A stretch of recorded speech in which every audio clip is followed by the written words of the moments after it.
often have you felt restricted to spiritual practices that often seem outdated and of little relevance in today's world?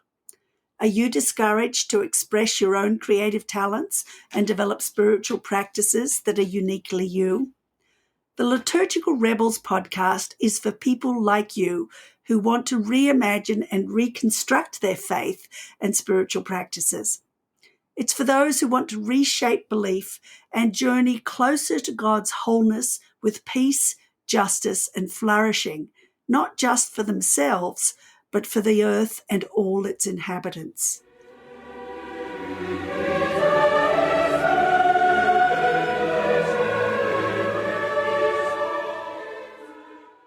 In today's episode of Liturgical Rebels, I will be in conversation with Ian Mobsby, who became a Christian through the alternative worship and emerging church movements in the UK in the 1990s from a lefty atheist background. But he never felt he quite fitted into the traditional church. He has over 10 years' experience working as a lay pioneer missioner and over 20 years as an ordained missioner pioneer practitioner, particularly with missional forms of new monastic communities and the renewal of parishes by mixing the experimental and traditional approaches. As part of this, Ian developed a deep contemplative Christian faith and practice. He has lectured and spoken on various parts of the Anglican Communion in the USA, Canada, UK, and Europe, Australia, and New Zealand. Ian Mobsby has written a number of books on aspects of contemporary mission and spirituality, and recently completed a research PhD exploring the spiritual but not religious and a contemplative model of mission. His most recent book, The Seeking Heart, a contemplative approach to mission and pioneering, draws on this research. Ian was awarded the St. Dunstan's Medal by the Archbishop of Canterbury in 1919. Try again. By the Archbishop of Canterbury in 2019 for services to the church in developing new forms of religious, spiritual communities, and in 2022 was made canon for mission theology in the Diocese of Niagara in Canada, where he now resides. Ian is also a chapter member of the International New Monastic Society of the Holy Trinity and a trustee of the St. Anselm community in Lambeth Palace.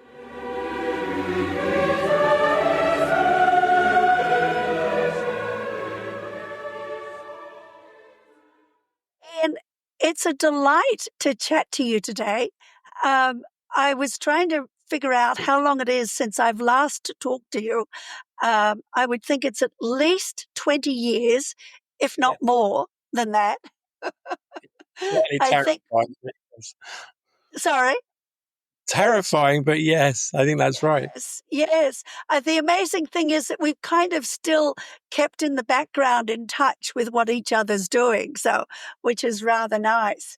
But I think we originally connected in the 1990s when you were involved in the alternative worship venues in the UK. And just reading through your bio, I thought, wow, I had no idea of some of your background, that you came from a liberal atheist background. So I thought, let's just start by hearing some more about, what attracted you to the Christian faith and how did you get involved in this very different kind of stream of life? Wow, big question. Yes. So, I had an incredible fusion of a family coming from a very left-wing perspective with a kind of a Welsh origin story, but living in South England. So my grandfather was a Marxist and my mum was very socialist and very communitarian, right? So it was a very extended working class background where my parents' generation had an aspiration that we would be able to break through classism to having professional jobs. Yeah, my grandfather literally built the council estate where my grandparents lived. And so I came from that very anti-religious background where everything was quite focused on rationalism. Yeah, it was very external. But there was a paradox with my family in the sense that there was a real love of the arts and of music, which for me is fundamentally the interior life. And so, I had a rich upbringing with lots of music. And I think I always remember having there was awareness to something other. Mm, Um, I think I was pretty formed in an anti-Christian context. In my experience with the early, was going to baptism, the occasional forced weddings and baptism that you had to do. And it was very, very, very unspiritual, I think I would probably say. So, yeah, so that was the background with a growing sense there was something in me as an emotional response to something other. And there was three things that happened. One was that I was dragged to the Taizé community in Burgundy in France oh, uh, wow. against my will with some really close friends. And I literally went there for a week, as you do at that. And I was kind of, when's this, 18, 19.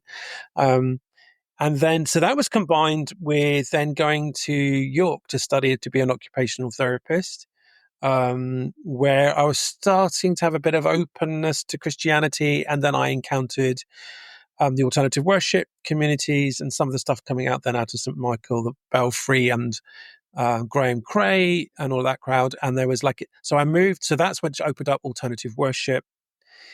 And then when I finished training to be an occupational therapist, and at that stage, I really had become a Christian Mm, within an Anglican, very missional sort of way.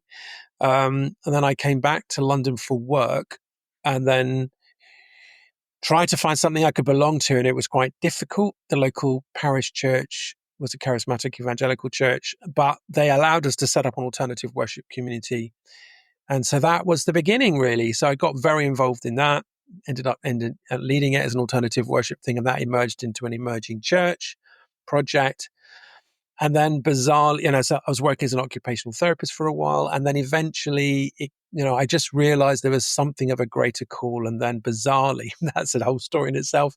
I never thought I would get ordained because I was pretty alternative, but by a minor miracle, it was recognized I had to have some sort of vocation, which was a shock to everybody, including my family. Uh, I'm starting to have a Christian vocation around mission and new ecclesial community. So it's kind of gone on from there. Now I'm living in Canada, where I work for the Anglican Diocese of Niagara with all sorts of experience with new monasticism and other alternative kind of missional ecclesial communities and helping them form them in this diocese, which mm. is a great place to be. Yeah. Well, in many ways, I feel, an atheist is the ideal kind of person. I mean, with that atheist background, is the ideal kind of person for this kind of work, because I think people that grow up in the church so often don't have the kind of reference points that Yeah. make it possible for them to reach out to people outside the faith. So, Yes. I mean, I remember very distinctly incredible moments. I remember being in a rave, showing my age now, in the middle of nowhere, where there was literally there was dance music because I was at that age, and there was literally this was a VJing crew from Visions, which was part of York then, where they did a whole thing on the Trinity, and it mm, blew me apart. So I think you're right, because I experienced God. I couldn't avoid it breaking into my world. And I think that's very different if you've just had Christianity and churchedness in your story. yes, I never had any yeah, of that. It was all my own choice to get involved in all of this. yep, Yeah. yeah. I'm particularly interested in the missional communities that you were involved in. Can you kind of flesh that out, both for me and for our listeners? Yeah, well, so the alternative worship things I started out with were very much detached to charismatic evangelical Anglican churches. Um, So that's the tradition I then grew into. So I was with what was the Epicenter Network, which was largely de-churched people who were fed up with leaning into postmodernity a little bit and more mystical theology. So moving away from the rational to the more experiential. And then once I got ordained, I was involved in setting up a new monastic community, a missional new monastic community called the Moot community, that started off in a very high Anglican church in Westminster, and then it grew and grew and grew, and then it took on the most ridiculous building, a cathedral anywhere else, Christopher Wren Church in the City of London, and then we set up an arts cafe, and that was an amazingly rich time of innovation and lots of 20, 30 somethings exploring deep faith and community. And I look back with that very fondly. It was the highly stressful time setting up an arts cafe, arts mission, new monastic community with no money. We had to generate it all. But that was very rich, and loads of people got ordained out of that community. It was a very profoundly important experience for me. I So I did remember us visiting. Yeah, you Now did. that you mention it, yes, I remember us visiting that and was definitely intrigued by it and by, because you set up a rule of life, didn't you, for people? Yeah. That's right.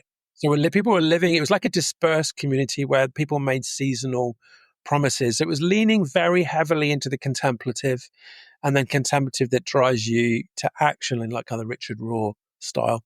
Um, and so, yeah, it was very committed to that. But it was a tough place to do church and mission in the financial district of London.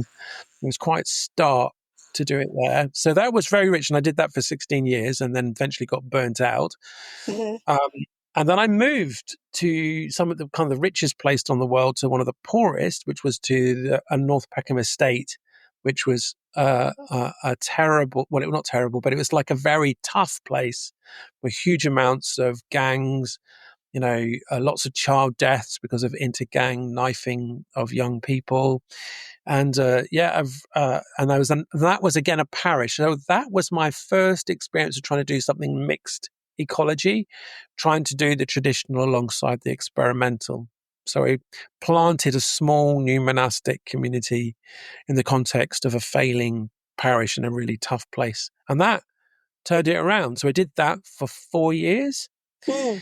And then after that, I did it again in a different place, which was in very central London, right by Blackfriars Bridge, with another Anglican church that was collapsing, to do a mixed ecology, again with another very, very contemplative, and very much using Christian spirituality for mission and opening up Christianity through contemplative prayer and contemplation largely. Mm. And that has become, it's very interesting that contemplation and contemplative Christian spirituality and the mystics have become more and more and more important, than to the point now where I would say that I was definitely a contemplative, leaning into the Anglican Church is where I kind of am now. So I'm here in Hamilton, which feels a little bit like an incredible place, a cross between a north of England, ex-industrial sort of town, steel town, with being in Canada, which is an interesting combination, and really enjoying the work here. But yeah, so the contemplative, the journey through all of that with the unchurched and the dechurched has been a discovery of my own needs around the contemplative tradition. Mhm. It's interesting because, so my, like myself, so many of my friends, once they hit 40, I think, start to be drawn more towards that contemplative kind of experience.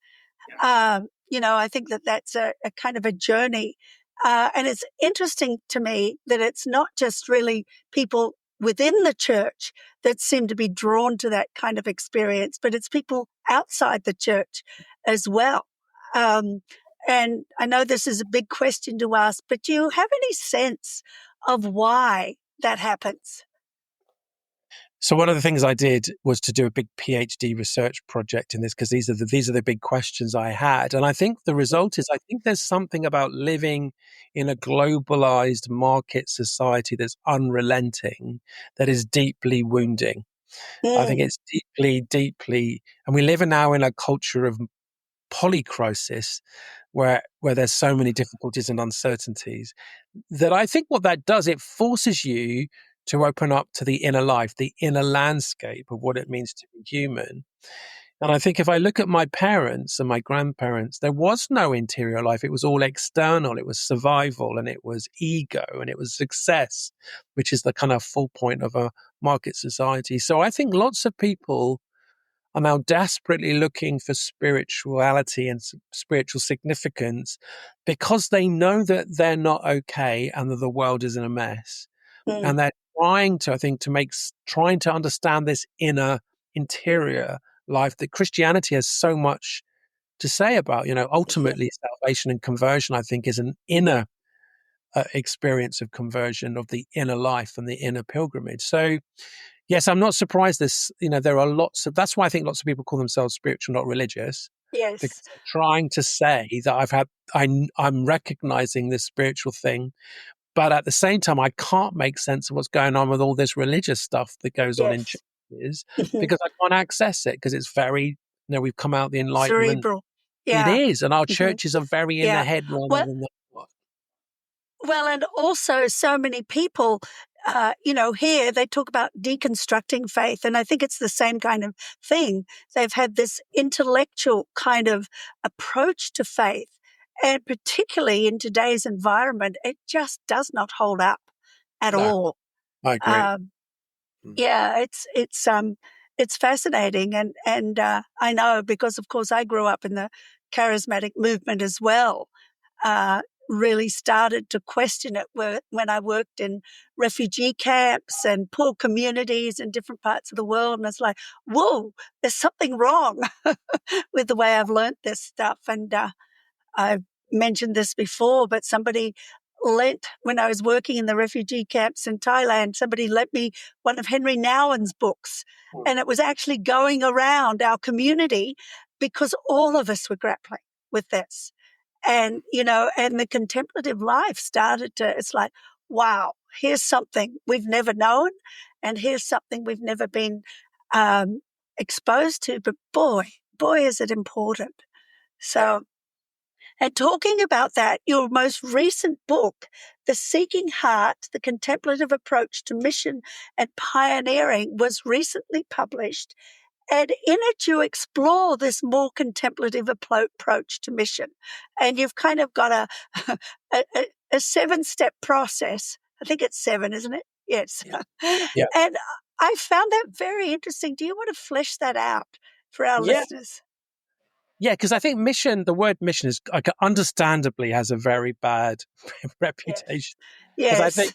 I think people think you mention mission and then people think of secondhand car salespeople and manipulated, you know. Well, That, when I got involved in the charismatic movement, I remember thinking, all of these people used to be secondhand car salesmen. I mean, there really was. And then, of course, the other thing people think of these days is the Poisonwood Bible, which gives such a negative view of missionaries, and legitimately so for that particular kind of yeah. experience of missionaries. But fortunately, that isn't the only experience. But anyway, I'm sorry I interrupted you No, there. not at all. So what you outlined, which is just right, that mission has all been about persuasion and manipulation. And then and for me, that so dumbs down on what mission is about. I'm so inspired by mission being about what you see in 2 Corinthians chapter 4 and 5, about a God who's restoring all things back into right Yes, relationship with the divine, right? yes, So what I love about that is so freeing because it's basically saying mission is God's, not ours. And God is in the process of restoration through yes. relationships. So Amen. so our responsibility then is to get out of the way of God, I think often, and is to seek God and to resource people on their spiritual journey. So it's much more like, that encounter between Philip and the Ethiopian eunuch, which is then available to God and practices presence in that moment, able to engage with someone. It's almost like a curation event to help someone just explore their next steps. And I think that's what I discovered when thinking about mission, that in the contemplative mystical traditions, and it goes back a very long time, right back to the desert mothers and fathers. They had awareness that the spiritual journey was a pilgrimage from awakening, which is where you suddenly become aware of the presence of God at God's initiative, normally quite interior to us, and we get disorientated about what the hell is that all about. That's what happened with me. And then it leads into a time of purgation, which is that's when we realize our own woundedness, our addictions, our difficulties, our fragility. And then in time, if you work through that, then you get through to the stage of illumination, which is the fact that there is hope and we can get beyond our woundedness through the love of God. And that eventually leads to the idea of union with God, which is about this deep relationship through Christ of love. And we don't talk about that very much in terms of being the missional journey. I certainly never heard about it till much later. And I found that deeply, deeply helpful. Yes. Because I think there's a lot of truth in this kind of cycle of going through those phases as part of walking ever deeper into God.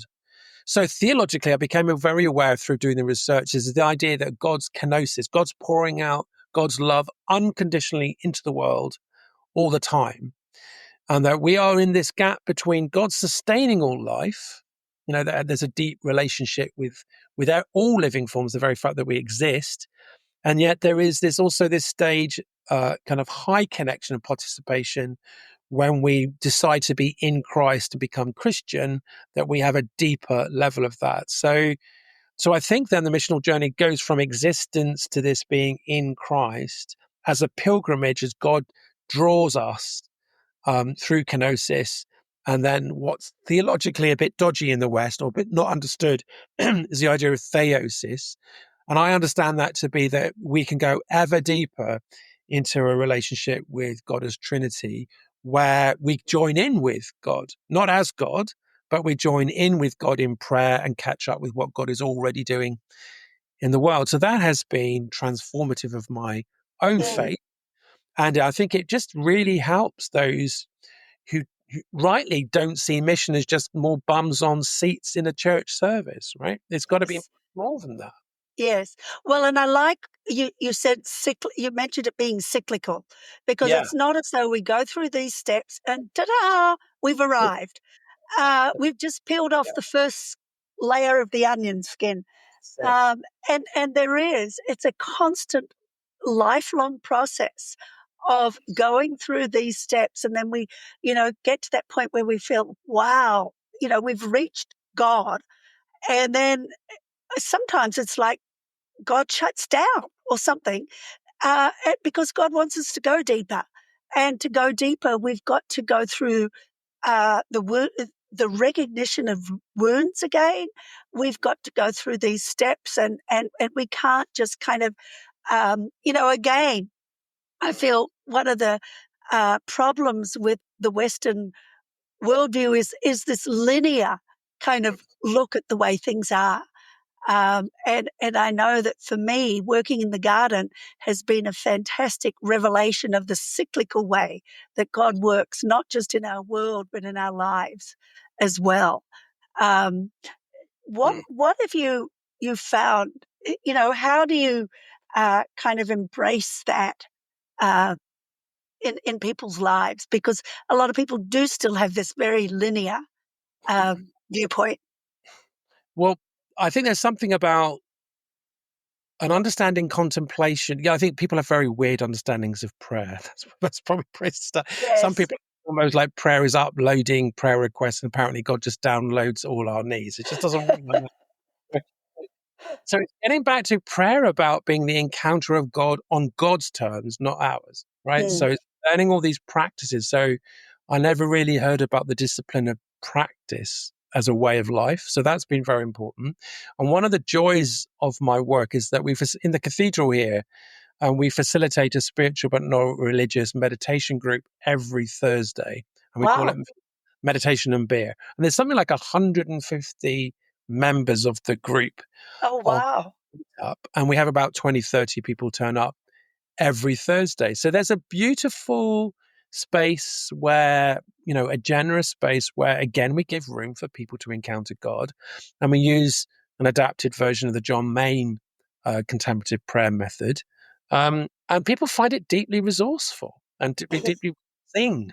So I think there's something about contemplation and this understanding of mission that allows us to really dig into our humanity, Mhm. um, that we can go through these cycles from awakening, purgation, illumination, and union back to awakening, purgation, and that's okay.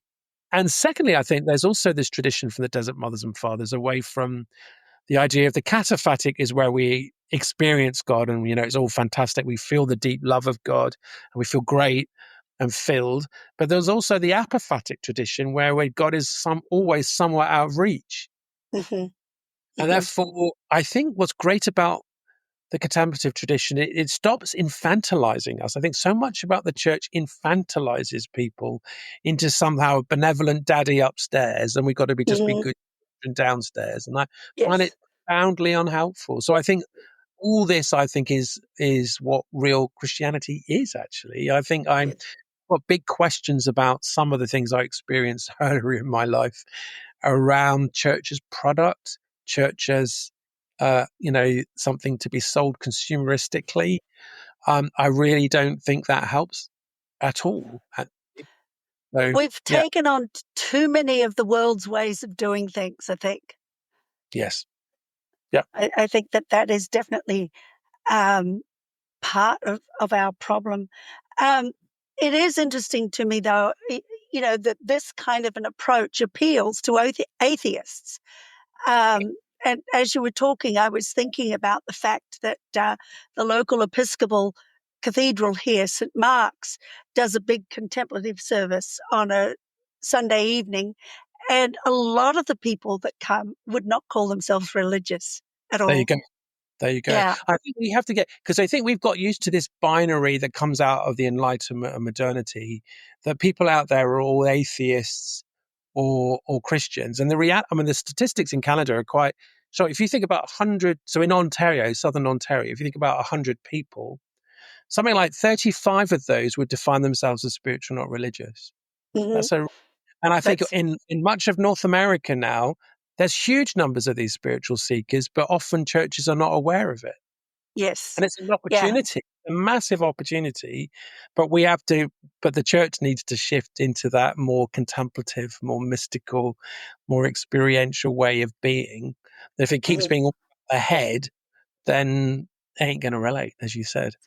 Exactly. Yeah. And I think you're right. I think that this is an approach to mission that's kind of outside the experience of so many missionally trained, Yeah. excuse me, missionally trained people. And Yes. so they don't know what to do No. with these people that define themselves as spiritual but not religious. And I love this approach. I really do. I know that, I mean, it's why people say, I connect to the divine in nature. I connect to the divine. I mean, for years, I've asked people, what makes you feel close to God? And virtually nobody says church. You know, I think Yeah. nature is number one, Yeah. some form of nature. And, I've loved to unpack that more sometime because there are different aspects of nature that appeal to different people. Some aspect of being Yeah. together with kids. That's one of the things Mhm. that I find fascinating too. Um, is that a lot of people feel close to God when they're together with kids. And cynically say to people, and what do we do in church? We shut out nature and we send the kids away. You know, Uh, yeah. Yeah, and we make everybody go passive and let everything be led from the front. exactly. Yeah. Yeah. We don't want people talking in church. You can't do that. You can't have people coloring in church or whatever it is that they'd really like to be doing. And, even having silence in church in a lot of traditions Mm. is not allowed to, it's a, Which is we need it. I'm roll on the silence is what I say. We need it. yes. We Yeah, we do. We do. Yeah. Um, in your book, actually, you talk about the fact that a lot of the people you interviewed in your PhD did describe themselves as spiritual, but not religious. And I mean, apart from forming the framework for the book, what other kind of insights did that give you? I ask very simple questions. Yeah, this. So yeah, so I think this. I think it was. Well, what became very aware was the difference between what I think I termed the rational versus the transrational, where the idea of the transrational was, intuition, spiritual encounter, something of the guts, right, as being really important to spirituality. And it's trying to get away from the overinflation of the rational being the only way of knowing. So it's a recovery of knowing. So, so one of the big things I learned about the spiritual, not religious, was an awareness of this other sense of leaning into the rational and the transrational, and then to Interesting. yeah, and the transrational is very interesting, was wild, right? Because that's the sense of the God, it links into the wild God, the life force, the strong senses of these languages, and an awareness about human consciousness was the other big thing I really leaned into. And because of that, that deeply leans into kind of more Greek Orthodox spirituality and practices. So that was really interesting. And thinking about none of this is new. Actually, this is really old. What the spiritual Yes. religions are talking about. Um, there were two things I thought that were challenging. One of those were those which I felt comfortable with, where they believed in a human self. Um, and then there'll be those that didn't believe in individual human self and Mhm. sort of collective self, a bit like the Borg from Star Trek. Mhm. And that I really struggled with because that's at odds with Christianity, because I really do believe in the Imago Dei, the Mhm. image of God, and that we're all made in the image of God. So I think the mission stuff we did was really effective with those who believed in a human self, not so successful those who did not. Because fundamentally Interesting. to Christianity is that we're all unique individuals with our own interior life. So some of the spiritual, not religious, don't buy that, this kind of non-binary Mhm. spiritual movement. And that, for me, wasn't where I was at. Right? Mhm. So it's interesting that those are the two insights coming from that group. Um, Very interesting. and the other big one, just to say finally, is that they're using contemplative prayer practices as part of their practices, but where they're trying to disconnect them from religion or the kind of Mhm. spiritual of these things. So that was interesting too. Yeah, very interesting. Now, you have continued some of your discussions and things on your Substack now, which I've been finding very interesting, and I would highly recommend to some of our listeners here. And two recent articles um, is that have really caught my attention. Well, let me just mention one of them. Why language of the kingdom, not kingdom, but kin, KINDOM, of the resurrected God matters. Um, I mean, probably because I'm more drawn to a non kind of hierarchical kingdom model. That really did catch my attention. And I would like you to kind of fill that out a little bit more for our listeners. Yeah, because I've always struggled. Well, that's probably because of my background, coming from a lefty background, with the kind of idea of kingdom. Um, and as I read the scriptures, Hebrew scriptures and the New Testament, it seemed to me that what God was describing as kingdom was very different to what we're talking about in terms of earthly kingdom. Yes, Um, definitely. the problem is the church that we conflate the two. Mhm. Um, so what I was very struck about what the kingdom of God is about in terms of what Jesus is talking about as this radical alternative understanding of citizenship.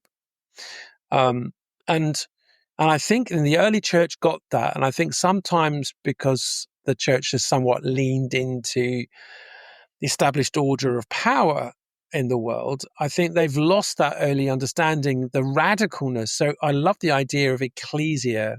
The very word was deeply provocative in the early Mhm. church because they deliberately chose something that was corrupt. So the early ecclesias were the town councils for the Mm, ports, towns were on these Roman Greek speaking ecclesia town councils. Who were on them? Rich men. So the church comes along, uses this word to point out the kingdom of God, and who on these new Christian ecclesias? Slaves, women, all people silenced by the patriarchal system of the time, to be this radical, visible expression of the invisible kingdom. mm, So that gets me all very excited. Um, so there's something about the kingdom being important, about this alternative citizenship where brother-sister relationships in Christ are more important than national boundaries, more important than getting drawn into power politics. It's a deeper call. And I think suddenly then we dig into what the kingdom of God is all about. And so that's why I wrote that contemplatively with some contemplative practices. So it means that we don't just hang around for a benevolent, again, God upstairs, and we just carry on like children, that Jesus called us brothers and sisters.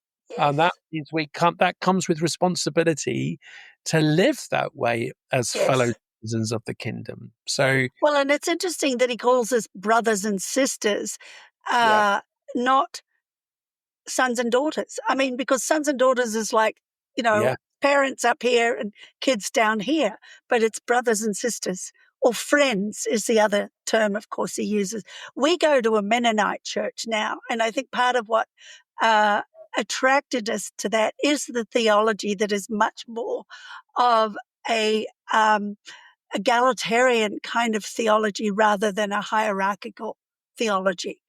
Um, and yeah, it's definitely. I mean, it's what Jesus practiced. He wasn't kind of going after power. no, In fact, the exact reverse of that. And it's fascinating how we kind of manipulate our and rationalize it so that we get it back into our patriarchal kind of models. You know, yeah. or, So I do believe in I know this is where different traditions kick in, but the biblical one of, overseers, presbyters, deacons.